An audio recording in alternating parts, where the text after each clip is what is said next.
There we go. Setting the record. All right. Cool. So, how was your day? So far, so good. Yeah. I mean, I guess I could say good. Don't drive behind big trucks or you'll get a crack on your windshield. Oh, did you get a crack? Yeah, on the BMW too. It's freaking, Ah, and shit. it wasn't even like a crack that I could ignore. It was right on the driver's side, like right in front of my face. The fact that I didn't flinch is a mystery to me. But Right. yeah, give me a good nook, and now I have a little smudge because I didn't want to replace the whole windshield. So Oh, I yeah. safely I did a mean, good yeah. job.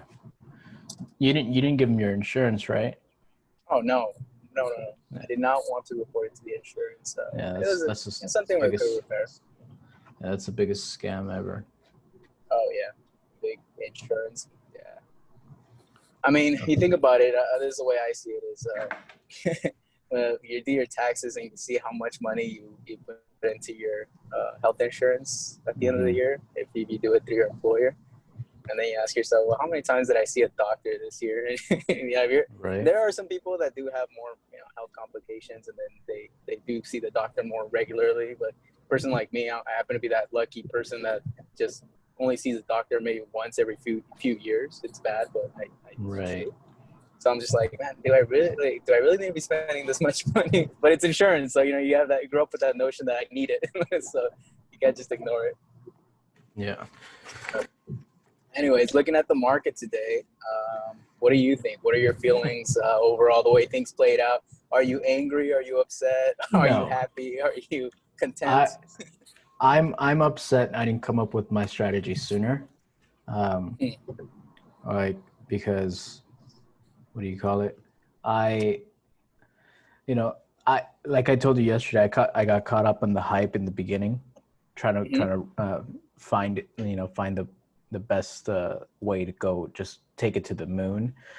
But I ended up just deciding to take the opposite play after losing some money, and now we're making money. And I'm sure a lot of people are gonna hate me for that, but fuck it. Um, like if we go to Sell G, out, you suit. yeah, like if we go to GME, it was straight down today. It's at $50 right now. Yep. Yeah, Yeah. it's what is that proper term for it? Going back to its actual price where it should be. Yeah, that's basically what it's doing. And if we're talking about its actual price or the price it was at before, which sometimes in cases like this, there's two outcomes. Either it goes below its price that it was before, or it goes slightly above it and it hovers around there. Yeah, it could go. So Yeah, it could go twofold. yeah, I mean, yeah, you're right. It could either dip below, which would be great for shorters. all the big guys that were shorting the stock Yeah. for long-term gain. Yeah, and I mean, I ended up But shorting it, overall, and this so you know how people kept saying, oh, like the Volkswagen thing, like yeah, there's gonna be two bumps up. yeah, they were comparing the two. Yeah. Let's see it. You're driving, so you can't see this, but I'm gonna share it to share the screen. I'm gonna share this one. All right. So you're driving anyway, so it doesn't matter. So don't look at this. I'm looking at the road. I'm not trying to get a crack here. Yeah, exactly. But detach time. That's Yeah, so I think it if you look at the chart, if you look at the what is this, the 20-day 1 hour average chart, yeah. you can see that there's clearly two bumps up. That there was it went to 500, it came down, and then it shot back up, and then it came back down. So it had its Volkswagen, rise. Um, but for people to think that hedge funds didn't think, hey, we don't want to repeat a Volkswagen thing, let's figure out a different solution. For people to think that like they wouldn't have people smart enough to do any of that. I mean, I don't know how they would. Yeah, it's naive. The thing is that these guys get paid big dollars to learn from their mistakes, to learn from other people's mistakes, so that playing with other people's money, especially at that scale, I mean, we're talking billions of dollars. Right. You want to make sure that you hire the best and the people that have already observed, studied the mistakes that have taken place in the past, so that way they can come up with strategies to prevent those from happening again. I mean, no question that this does bring a magnifying glass to stocks like GameStop and AMC. I mean, I'm sure there's a whole array of stocks that were shorted, um, but now that the magnifying glass is on these particular stocks, it brings up more news, and which could potentially skew other retail investors that weren't even involved in GameStop or AMC to either trade away from it or short it, just to reduce the value even more. And on top of that, you have a lot more news coverage on these particular stocks. So whereas before you could easily overlook a stock like GameStop and not even pay attention to it, but now that there's more news to it, you have more likelihood that people are going to trade against it over this temporary state. Yeah. But everywhere you look, you're hearing about GameStop and AMC. Yeah, and I'm sure, like, if I were a hedge fund, the strategy that I would have come up with, and I'm sure this is a similar strategy that they came up with, was, hey, they can see how short we are, but they cannot see how many option contracts we have. So let's set a bunch of puts and make even more money. Like, I wouldn't be surprised if they bought a bunch of puts at 250 and then let the price crash, and they're going to get rid of those puts like once the price hits like 10 or 20 bucks. Oh yeah, absolutely. It's no doubt in my mind that they are working towards similar strategies. Hedge funds or large institutions that focus on capital investments, even they might be getting in on the game just to make a quick dollar because they see the opportunity. There's no question about it. These stocks are going to adjust. I can't see them there being another hype. You also look at the what's going on in terms of the politics and the legal action that's taking place around it. The folks that are getting the most, I guess, pushback are the guys that were involved with Wall Street Bets, Deep Effing Value. I know Gil from Deep Effing Value, and he also owns the channel Roaring Kitty. Now he's being told that he has to speak in terms of what took place. I mean, when it comes to that, he's in the clear because I looked at his channel. He was in this since last year, and he kept saying, "This is my strategy. This is what I think, and this is my thesis." And I looked at his thesis video, and from his point of view, it makes sense to go long on the stock. It's not his fault that 2 million people on the Reddit page decided, hey, let's all get in on this because he's right. And it took off the way it did because of them.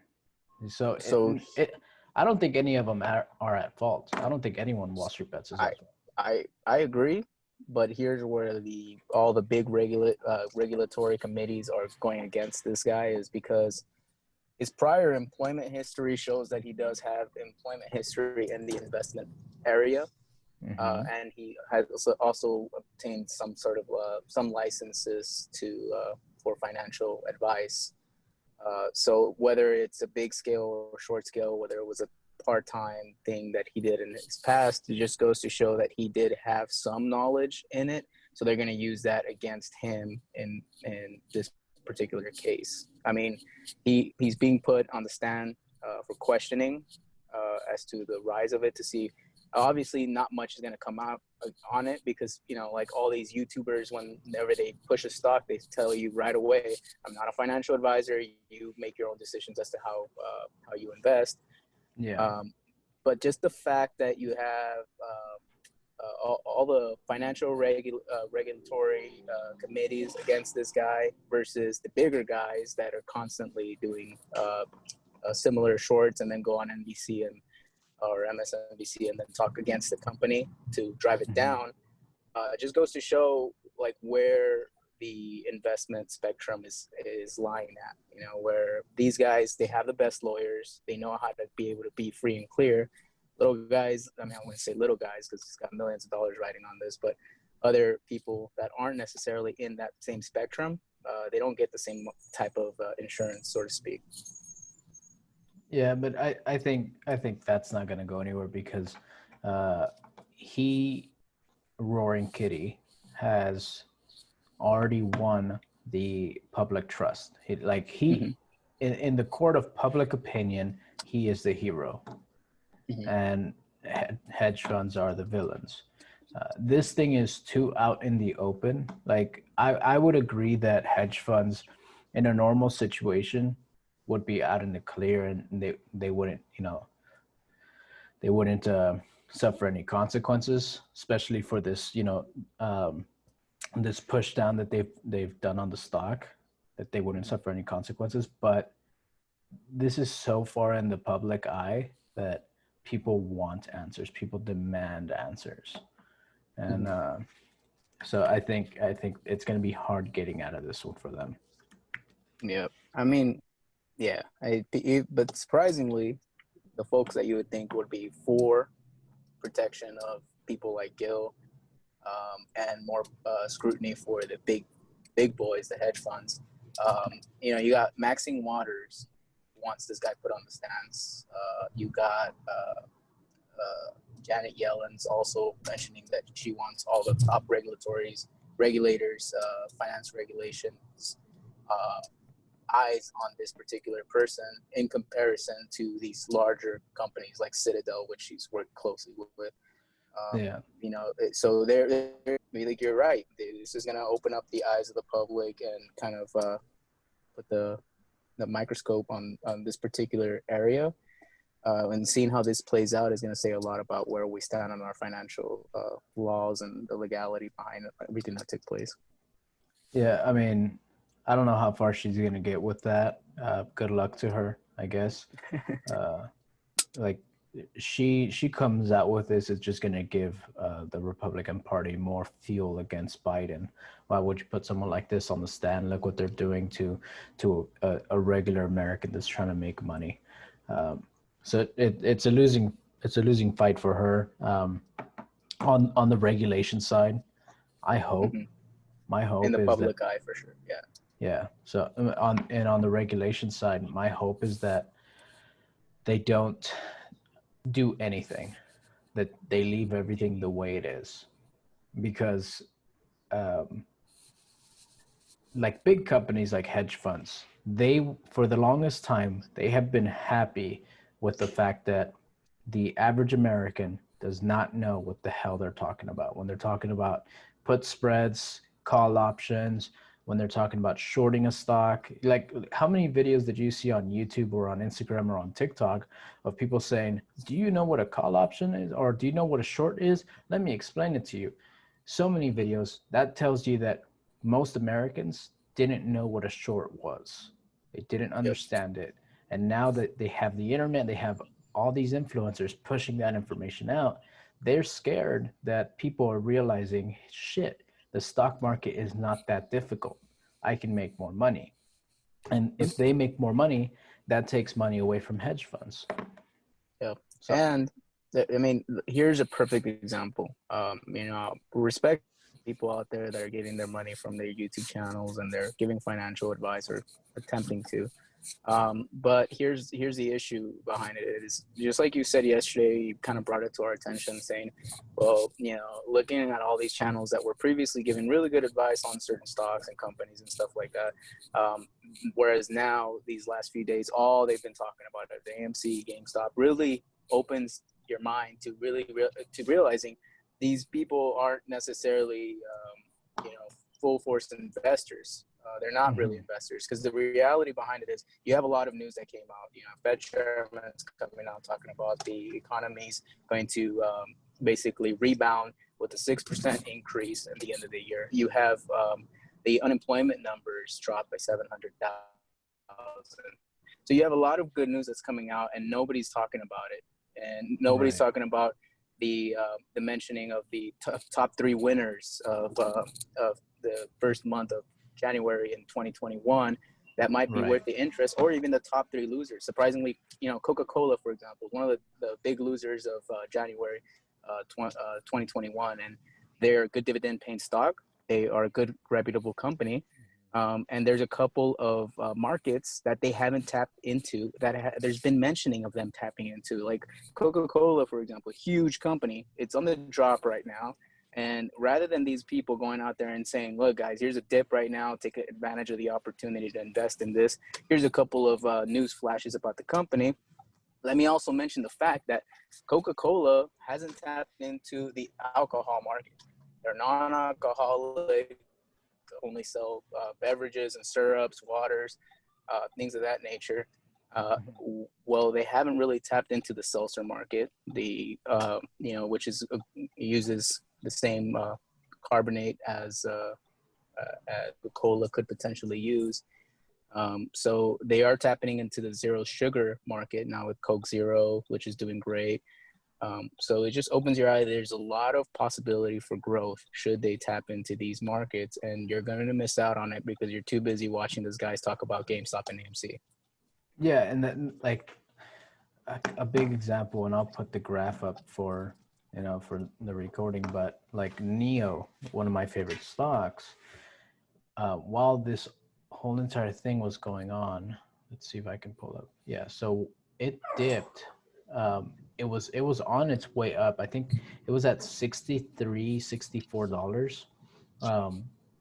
And then once this whole entire thing started happening, that entire week, it just started going down, down, down.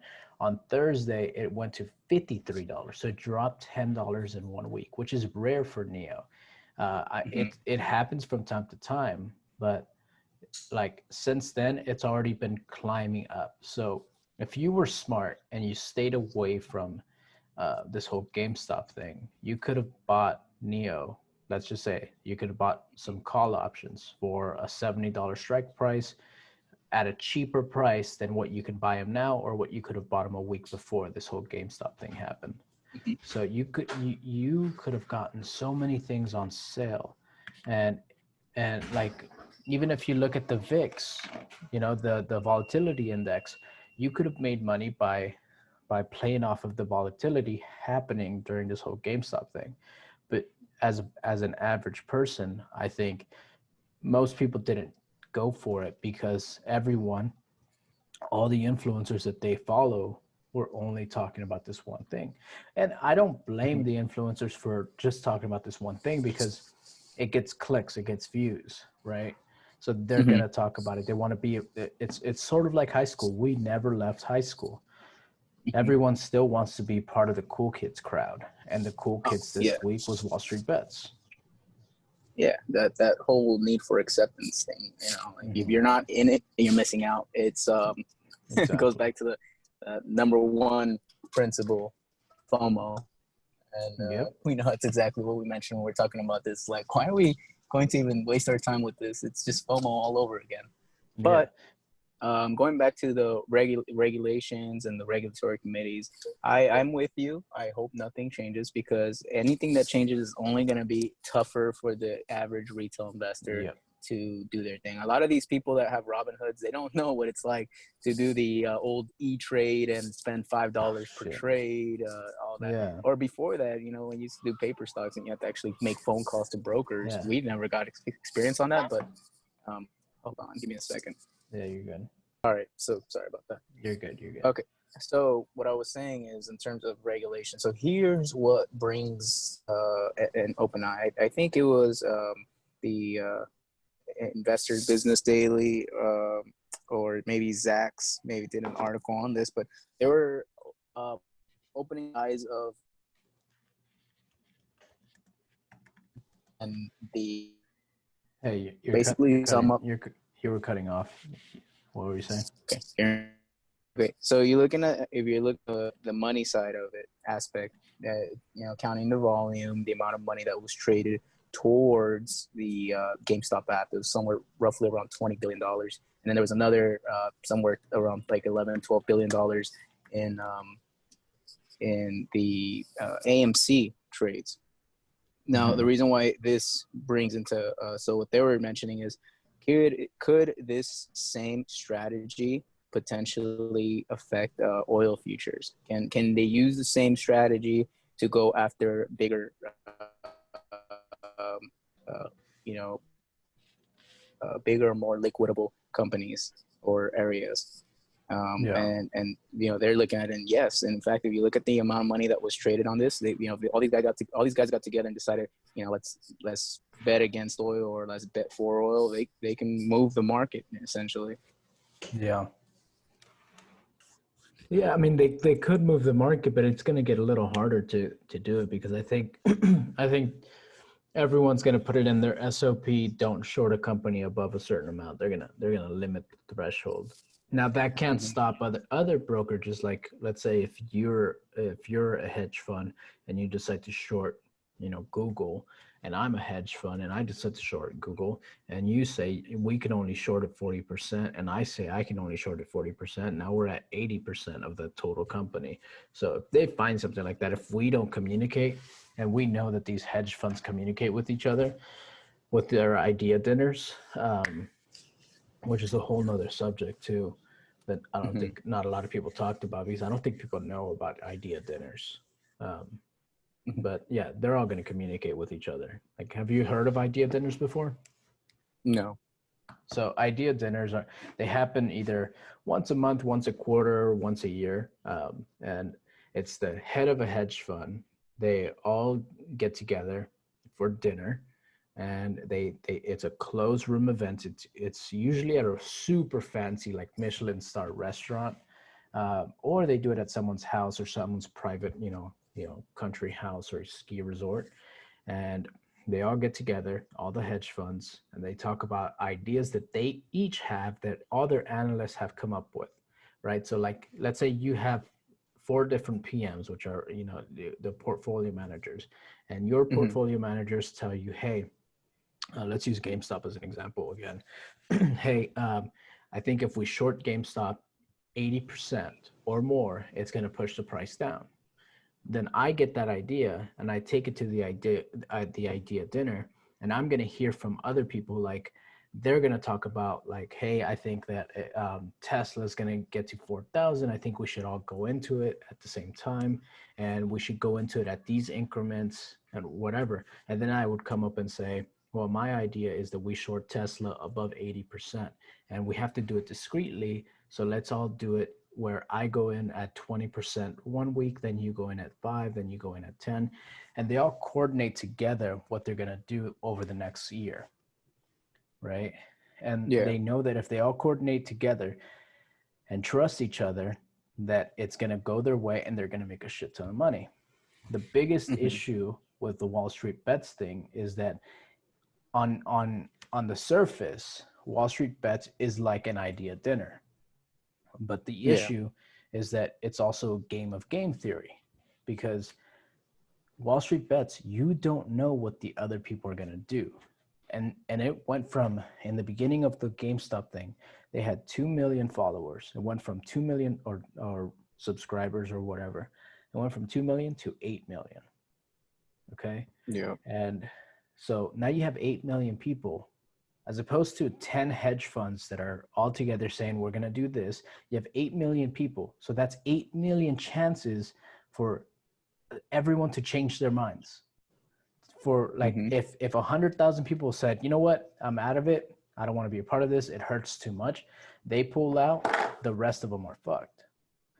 And as opposed to the hedge funds, when they have idea dinners, they all basically come up to a verbal contract and say, this is what we're going to do, this is how we're going to do it, this is how we're going to execute, and we're going to start it on this day and finish it on this day. You can't do that on Reddit. You can't. There's no way you can get everybody in cahoots with what you're planning. And even if you were able to some sort of do it, to do it on a public forum would be almost it would borderline illegal because now Right. you're proactively working to manipulate the market in a public group. So yeah, I mean, it's just like it's like if you get a bunch of people, real estate investors get together and decide, you know what, let's only target this particular neighborhood and buy up anything we can above asking price, just so you can Right. drive the price there. It would definitely be seen as an illegal action. Exactly. And idea dinners too. Hold on, let me mute this. I guess I can't mute it. Anyways, idea dinners are technically not insider trading because no one in the idea dinner is an insider. No one worked at GameStop and said, hey, if you guys short our company, this is how much we can profit, right? A lot of people have gotten that confused over the last couple of weeks, especially like even Jordan Belfort. I don't know if you saw his interview with, I think it was CNBC or ABC. I can't remember where he was at. And he was talking about, this is how much of a hypocrite he is. He was talking about how everyone should stop doing what they're doing. They're doing a pump and dump scheme. And that's exactly how he said it. It's a pump and dump scheme. And then the next day he puts a video on his YouTube channel and on his TikTok saying, I'm not fucking leaving. You know that clip from Wolf of Wall Street, but he replaced himself in there. He put himself instead of Leonardo DiCaprio. So, and I guarantee that he only did that because he realized how big of a platform that would have been, and 8 million people to say, shit, I should follow him because Jordan Belfort has a sales course. So that's 8 million new potential customers, you know? So he releases that video, but it's literally the day after he says, these people are doing a pump and dump scheme. And then he says, I used to do that. But no, it's not true. He used to do an actual pump and dump. Wall Street Bets just had an idea and they executed on it. Like Jordan Belfort colluded with someone on the inside and said, hey, I'm going to pump your stock. Let's put your money, let's buy some shares on a different, like let's have someone else buy like 100,000 shares and let's release the IPO. Let's pump the price. And then that person cashes out and then we split it all 3 ways. Yeah. That's how he did it. That's completely different. He's misleading. Yep. But he doesn't have he doesn't have necessarily skin in the game. He's just trying to make money from it, from people's ignorance. I did find the article. It was actually a Barron's article. Send it to me. Let me go ahead and send it.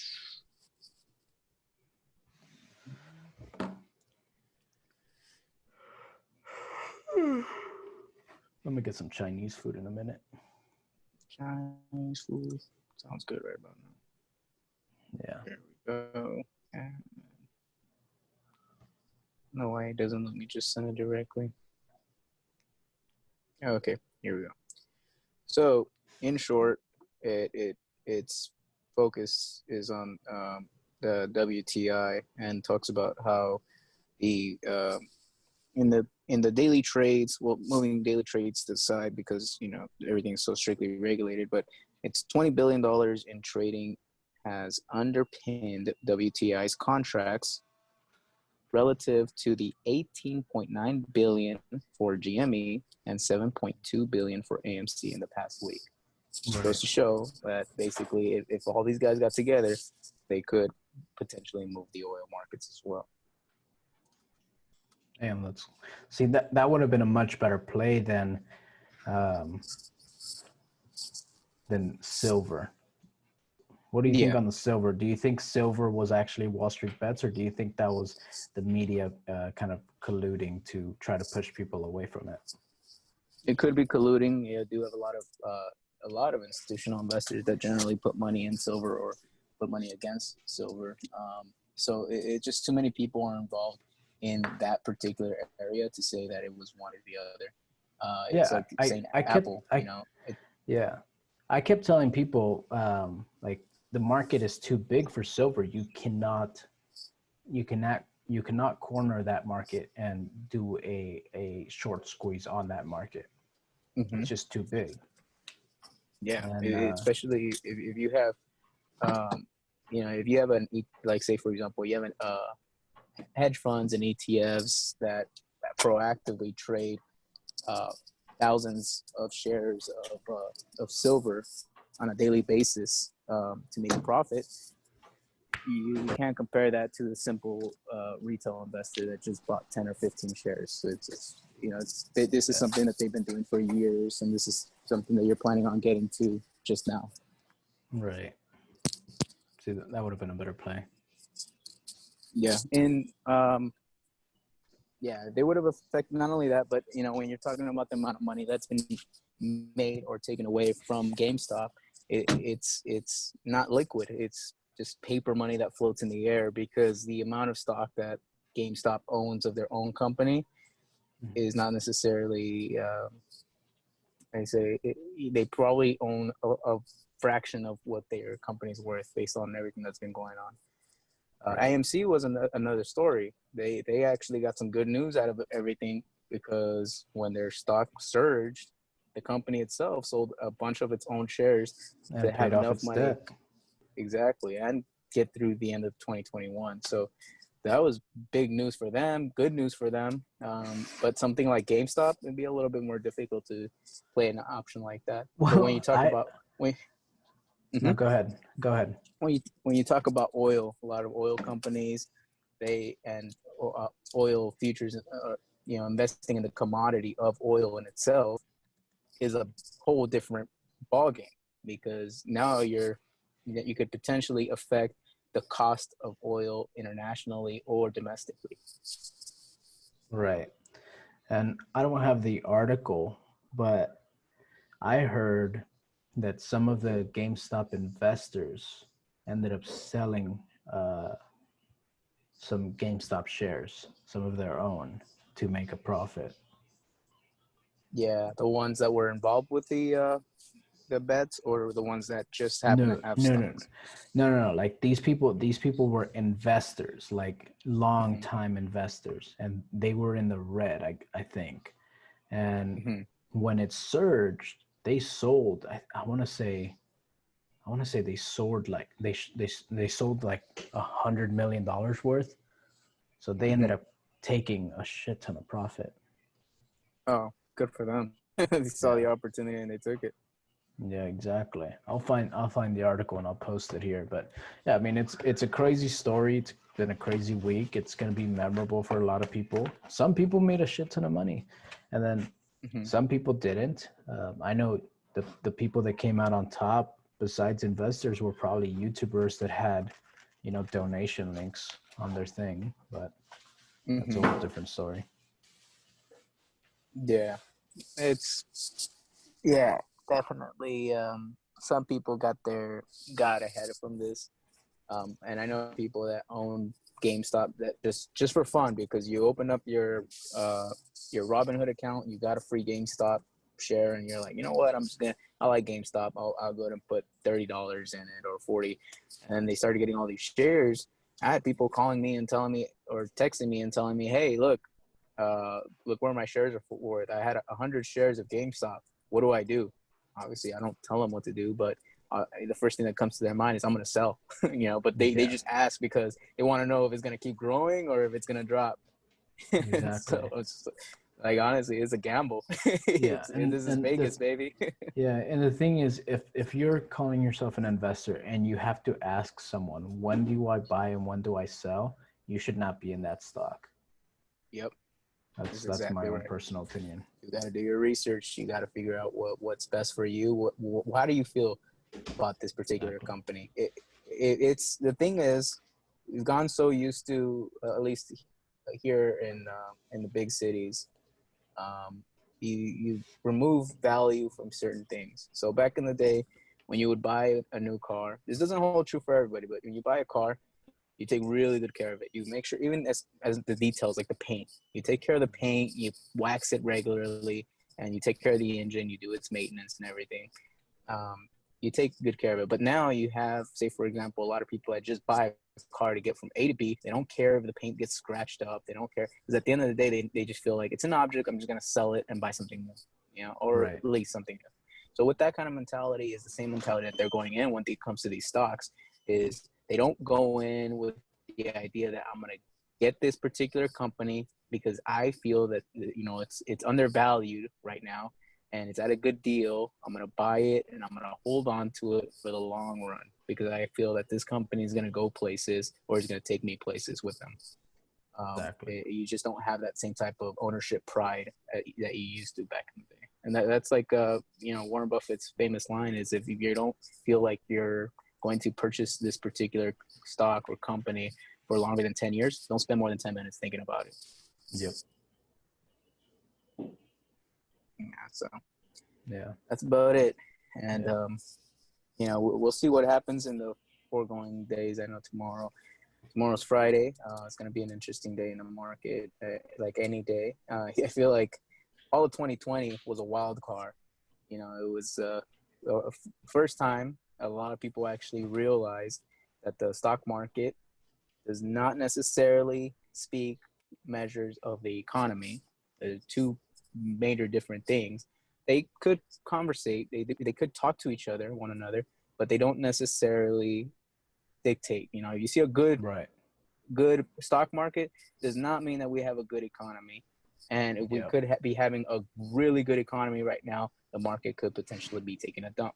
That might not be likely, but usually the economy leads the stock market. But it's a good thing. But it ultimately, like I told you, it was a wild card because you could have the Fed chairman saying that the economy is going to, and we're going to have to bankrupt and everything. But then all of a sudden the stock market does great. It's like, well, they're not talking to each other. That and also like people. I hope what people get out of this is, hey, I can potentially actually make money on this. Let me start educating myself for free, not paying some random kid that's 21 years old and saying that he can make you $1,000 a day. Just do it for free. Go to Half Price Books. Like, do like you and I used to do back when we were kids. We would go to the library. There's a shit ton of books in the library about investing. Just go and start educating yourself and realizing that it's not that hard. You just have to learn the language and learn fundamentals, not just technicals. Because technicals are, in my opinion, only based on human psychology. They only work because other people believe they work. If you look at like a double bottom chart, you're like, oh, it's a double bottom. It's about to go up. I'm going to buy it now. Well, guess what? You and a million other people that do technical analysis are thinking the same thing. So all of you do that. But the day, just like Wall Street bets, the day people start changing their mind on technicals, that strategy will not work. So it's always best to just go off of fundamentals and use your technicals to understand where it's going to go in the short term. But fundamentals will always get you where you need to go. Exactly. So technicals, in my point of view, is nothing more than just a controller of emotion. So if you're a very emotional person, you're likely to be an emotional investor. Learn the technicals so that it can kind of lead you towards a good position to buy or sell. So you're not just sitting there with the call option to buy or sell, and you're not making a move. You're just sitting there because you're getting too emotional on a particular company that you're investing in. So technicals will be good there. Now, if you're not emotional at all, you're completely detached from the funds that you're currently going to invest in. This is just your money that you feel, it's going to be with me for the long run. You're not emotional at all, and you've done your research and you know the fundamentals. Then you may not even care about the technicality behind it. You might not care about a dip or buying on the shoulder or anything like that, because you're just like, you know what, I'm going to go with this in the long haul. I don't care. You will literally waste your time. And I'm sure you saw it on the brokerage account. Like, I was testing out different technical strategies when it came to Bitcoin and Dogecoin, right?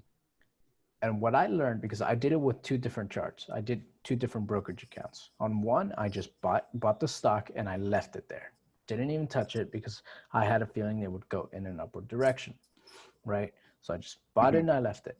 And then on the other account, I started using technical analysis. And yes, I would make $15 here, $20 there, $100 on one swing.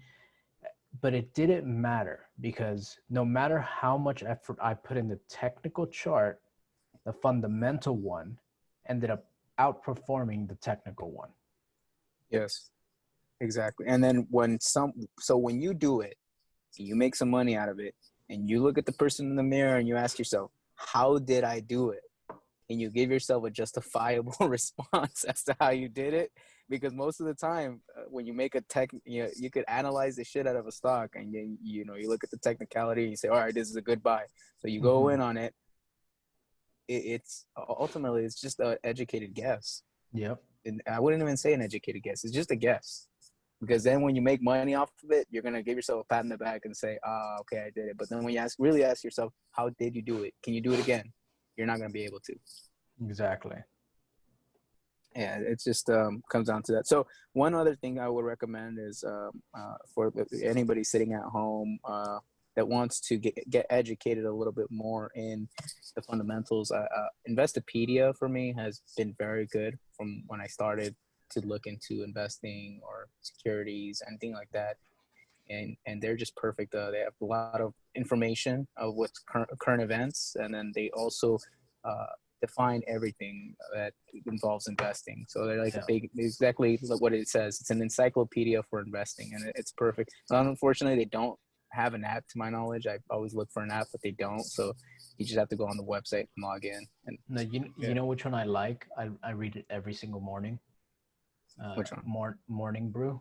I get an email from them, a newsletter every single morning, and it freaking saves my life because it what it does is it's like Investopedia, but like it gives you up to date news, and it gives you in bite sizes. So it just summarizes everything, and it just says, here's what's happening in the stock market, here's what's happening in politics, here's what's happening, in your country, and blah blah blah blah, and it puts it all in summarized form. So in the morning, I can take 15 minutes and read that as opposed to reading a whole article in an hour, or like 6-7 articles in an hour.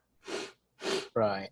That's more if you're already going to be sitting down in front of a computer, take the time to read some articles, skim through them and stuff. But if you don't have the time, if you're always on the go, and this is probably not even going to be a lifestyle of yours, exactly. Go with Morning Brew, get yourself a quick summary or recap, and then go on about your day. Ultimately, you cannot go wrong with educating yourself going on in the market, because as you start to do that, you are always going to be one step ahead of what the consumers see. So, consumer sees new Apple headphones coming out. You've already known about that about 8 months prior to that. So you're always ahead of the game.